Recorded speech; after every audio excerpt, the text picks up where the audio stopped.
আচ্ছা, এমন একজনের কাছ থেকে শেখার আছেটা কি, যে কিনা নিজের লক্ষ্যকে প্রায় 5 কিলোমিটার দূর থেকেও একেবারে পরিষ্কার দেখতে পায়? অনেক কিছুই, তাই না? আজ আমরা কথা বলবো প্রকৃতির অন্যতম শক্তিশালী আর রাজকীয় এক শিকারী ঈগলকে নিয়ে, আর খুঁজে বের করার চেষ্টা করব ওর জীবন থেকে আমরা কি অনুপ্রেরণা নিতে পারি। কথাটা কিন্তু 100 ভাগ সত্যি। যার দৃষ্টি এতটাই প্রখর যে মাইলের পর মাইল দূর থেকেও নিজের শিকারকে ঠিক চিনে নিতে পারে, তার কাছে তো শেখার মতো অনেক কিছুই আছে। ঈগল আসলে শুধু একটা পাখি না, ওটা যেন লক্ষ্য স্থির রাখার এক জীবন্ত প্রতীক। আর ঠিক এখান থেকেই আমরা আমাদের প্রথম শিক্ষাটা নেব, আর সেটা হলো অবিচল মনোযোগ, মানে যাকে বলে লেজার শার্প ফোকাস। একবার ভাবুন তো, একটা ঈগল প্রায় 5 কিলোমিটার উঁচু থেকে ওর শিকারকে দেখতে পায়, আর একবার যখন সে কোনো কিছুকে টার্গেট করে ফেলে, ব্যাস, আর কোনো কিছুই ওকে ওর পথ থেকে সরাতে পারে না। যত বাধাই আসুক, ওর চোখ থাকে শুধু লক্ষ্যের দিকে। আমাদের জীবনের ক্ষেত্রেও কিন্তু ব্যাপারটা একদম একই। প্রথমে নিজের লক্ষ্যটাকে একেবারে পরিষ্কারভাবে চিনতে হবে, তারপর সেই লক্ষ্যের ওপর নজরটা একদম আটকে ফেলতে হবে। দেখুন, পথে অনেক বাধা আসবেই, ডিস্ট্র্যাকশনস আসবে, কিন্তু সেগুলোর কারণে মনোযোগ হারালে চলবে না।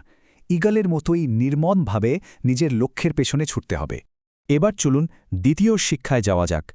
ঈগল আমাদের শেখায় যে অতীতকে আঁকড়ে ধরে বেঁচে থাকতে নেই। ঈগলের একটা অসাধারণ ব্যাপার কি জানেন? ও কখনো মরা বা পচা মাংস খায় না। ও সবসময় তাজা জীবন্ত শিকার করে। আমাদের জন্য এর মধ্যে শিক্ষাটা হলো, অতীতকে নিয়ে পড়ে থাকাটা মরা জিনিস খাওয়ার মতোই। অতীতের সাফল্য বা ব্যর্থতা দুটোই মরা শিকার। ওগুলো নিয়ে পড়ে থাকলে বর্তমানের নতুন সুযোগগুলো কিন্তু হাতছাড়া হয়ে যাবে।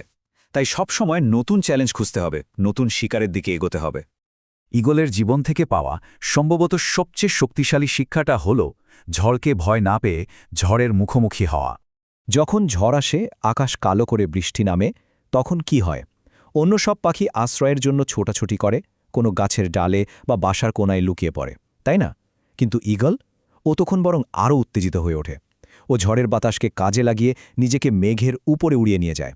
মানে, ও সমস্যা থেকে পালায় না, বরং সমস্যাকেই সিঁড়ি বানিয়ে আরও উঁচুতে চলে যায়। আমাদের জীবনের সমস্যাগুলো কিন্তু ওই ঝড়ের মতোই। ওগুলোকে ভয় পেয়ে লুকিয়ে থাকলে তো চলবে না। মনে রাখতে হবে, বড় বড় সুযোগগুলো প্রায় বড় বড় চ্যালেঞ্জের পেছনেই লুকিয়ে থাকে।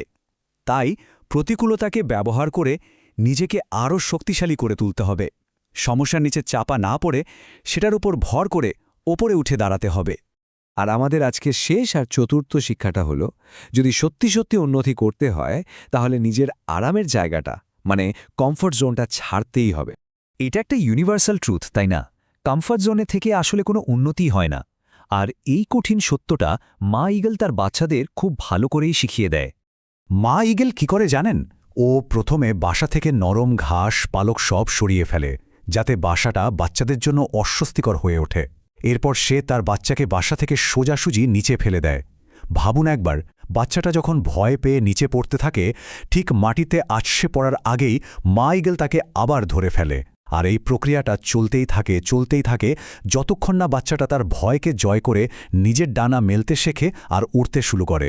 জীবনের আসল উন্নতি তো এভাবেই হয়, তাই না? কষ্ট আর চ্যালেঞ্জের মধ্যে দিয়েই।